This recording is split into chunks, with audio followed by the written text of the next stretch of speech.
Chapter 24, A Strange Girl. The summer before, our convoy ship had docked at one of the villages not far from these parts. We needed to buy bulk meat for the restaurant and spend some time in port. 60 kilometers farther on, there would be a particularly dangerous section of the river, which meant our ship could not travel through there at night. Certain sections of the river were not equipped with navigation lights. So as to not waste time, we began announcing over our outdoor loudspeaker system, as well as the local radio, that we were throwing a party that evening aboard our vessel.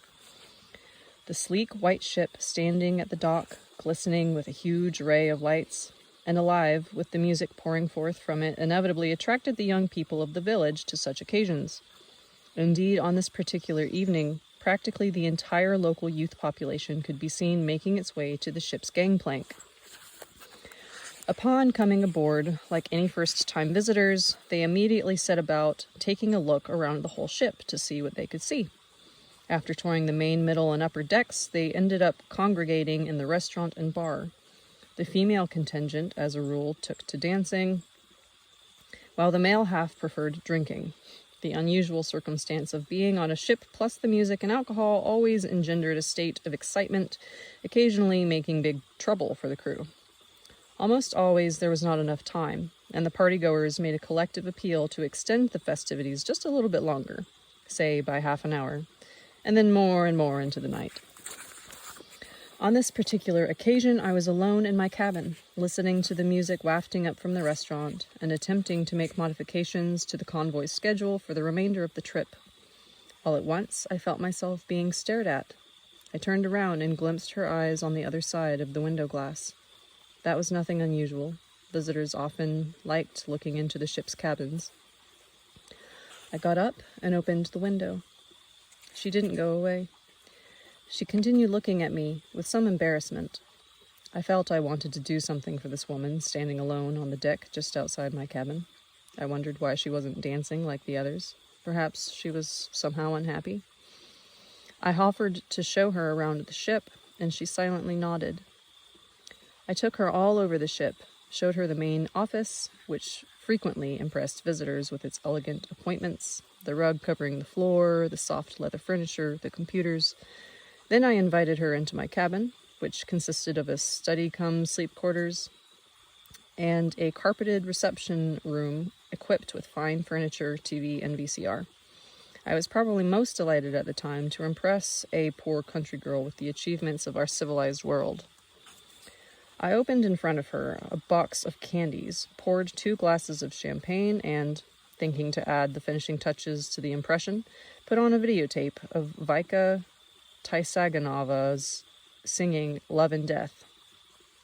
The videotape included a number of other songs performed by my favorite artists. She lightly touched the champagne glass to her lips, looked intently at me, and asked, "A challenge, eh?" I expected about any kind of question, except that one. The expedition had indeed turned out to be quite a challenge. What with the difficult navigation conditions on the river and the crew, mainly students from the Marine Academy, smoking pot and pilfering merchandise from the store. We were frequently behind schedule and couldn't get to our planned stops on time, where arrival had been advertised in advance. These burdens and other worries often deprived me of the opportunity not only to admire the landscape along the river, but to get a normal sleep. I muttered something meaningless to her, something like, "Never mind, we'll get through," and then turned toward the window and polished off my glass of champagne. We went on talking about this, that, or the other, listening to the videotape in the background. We talked up until the ship docked once more at the end of the party cruise. Then I escorted her to the gangplank. Upon returning to my cabin, I made a mental note. There was something very strange and unusual about this woman, and I was left with an unexpected feeling of lightness and brightness after talking with her. That night I had my first good sleep in many days. At long last, I understood why. The woman on the ship had been Anastasia. "So that was you, Anastasia?" "Yes. There in your cabin, I memorized all the songs which I later sang to you in the forest. They were playing while we were talking. You see how simple it all is?" How did you happen to come on board? I was interested in seeing what was going on, how you all lived. After all, Vladimir, I had been spending my whole time just taking care of Dachniks. That day I had hurried to the village, sold the dried mushrooms which squirrels had collected, and bought a ticket to your party cruise. Now I know a lot more about the class of people that you call entrepreneurs, and I know you pretty well too. I feel I owe you a huge apology. I did not know how things would turn out, that I would be so drastically altering your future. Only I can no longer do anything about it, since they have seen the fulfillment of this plan, and they are answerable only to God. For a time now, you and your family will be having great difficulties and challenges to overcome, but then all of that will pass. Still not understanding what Anastasia was specifically talking about, I intuitively felt that something was about to unfold itself to me that would go way beyond the usual parameters of our existence, something directly concerning me. I asked Anastasia to tell me in more detail what she meant by altering my destiny and challenges. Listening to her at the time, I simply could not imagine how accurately her predictions would soon start being realized in real life. She continued her recounting, once more bringing me back to events of the past year. Back then, on the ship, she said, you showed me everything, even your cabin, treated me to candies, offered me champagne, and then escorted me to the gangplank. But I did not leave the riverbank right away. I stood on the shore near some bushes, and I could see through the lighted windows of the bar how the young people of the village were still dancing and having a good time. You showed me everything, but you did not take me to the bar. I guessed why. I was not appropriately dressed, my head was covered in a shawl, and my cardigan was not stylish, my skirt was too long. But I could take off the shawl. My cardigan was neat and clean, and I had pressed my skirt carefully with my hands before I came to see you. I really hadn't taken Anastasia to the bar that evening on account of her rather strange clothes, beneath which, as it was clear now, this young girl had been hiding her remarkable beauty, something that immediately set her apart from everyone else. And I said to her, Anastasia, why would you have wanted to go to the bar? Do you mean that you would have gone dancing there in your galoshes? Anyway, how would you know what dances young people do today? I was not wearing galoshes at the time. When I exchanged my mushrooms for money to buy a ticket to your ship, I also bought a pair of shoes from the same woman. Granted, they were old shoes, and they were tied on me, but I cleaned them with grass. As for dancing, all I would need is a one-time look, and that would be it. And what a dancer I would be.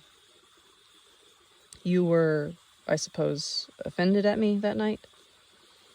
I was not offended, but if you had taken me to the bar, I do not know whether that would have been a good or a bad thing, but events might have turned out differently, and all this might not have happened. But I do not now regret the things that have happened the way they did. So, what happened? What happened that night that was so terrible?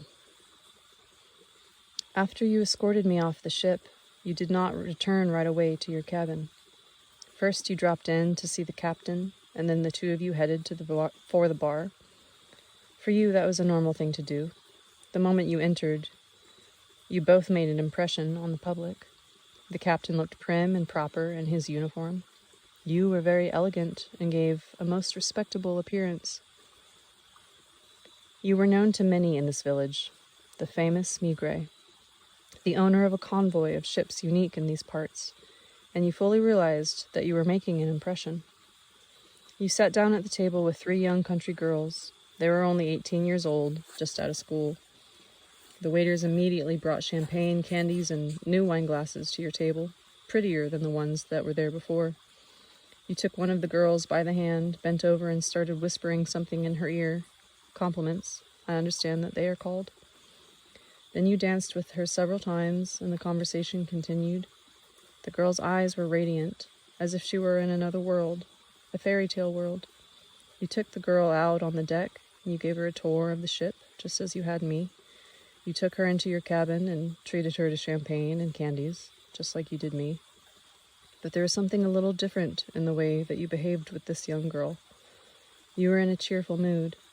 With me, you were serious and even morose. But with her, you were more cheerful. I could see all that very well through the lighted window of your cabin, and possibly I felt a little as though I wanted to be there in place of that girl. You don't mean to tell me that you were jealous, Anastasia? I do not know. It was somehow an unfamiliar feeling for me.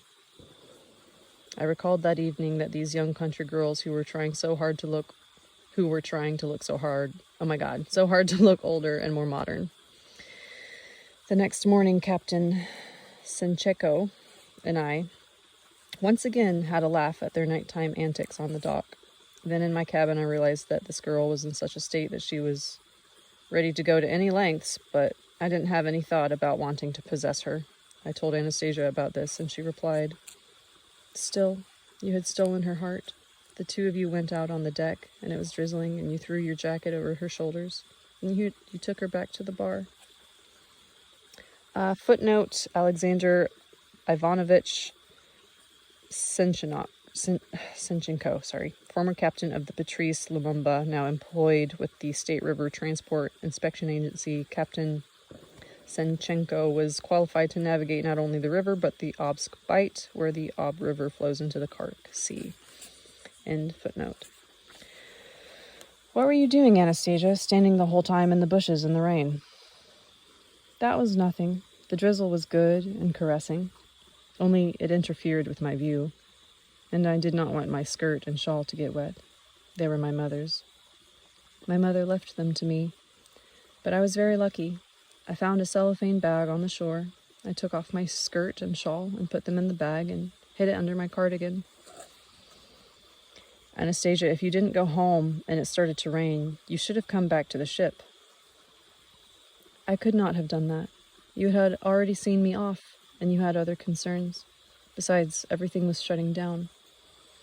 When the party came to an end and the ship was due to depart, at the girl's request, especially the girl who was with you in your cabin, you delayed the departure. At that point, everything was in your power, including their hearts, and you were intoxicated with this power. The young people of the village were grateful to the girls, and the girls too felt imbued with a sense of power through you. They completely forgot about the young lads who were with them in the bar, guys they had been friends with in school. You and the captain escorted them to the gangplank. Then you went back to your cabin. The captain went up to the bridge, and then the signal sounded, and the ship slowly, very slowly, began to pull away from the dock. The girl you had danced with stood on the shore beside her girlfriends and the young people who had waited around to see the ship off. Her heart was beating so strongly, it was almost trying to leap out of her breast and fly away. Her thoughts and feelings were all mixed up. Behind her back could be seen the outlines of the village houses with their darkened windows, while in front of her, the sleek white steamship was departing forever, illuminating with a host of lights, still abundantly pouring forth its music across the water and the nighttime riverbank. The sleek white ship was where you were, after saying so many marvelous things to her she had never heard before, so charming and alluring, and all that was slowly distancing itself from her forever. Then she decided to do something in the sight of everyone. She squeezed her fingers into a fist and began shouting desperately, "I love you, Vladimir." And she did it again and again. Did you hear her shouting? Yes, I replied. You could not help hearing her, and members of your crew heard her too. Some of them went out on the deck and began laughing at the girl. I did not want them to laugh at the girl. Then they stopped laughing, as they had suddenly come to their senses. But you did not come out on the deck, and the ship continued slowly moving away. She thought you could not hear her. She continued stubbornly crying out, "I love you, Vladimir." Then some of her girlfriends joined in, and they all cried out together. I wondered what that feeling was like. Love, which makes people lose control of themselves, or perhaps I wanted to help that girl, and so I shouted with them, "I love you, Vladimir." It seemed as though I had forgotten at that moment that it was not enough to simply utter words. There definitely had to be feeling behind them, an awareness and trustworthiness of natural information.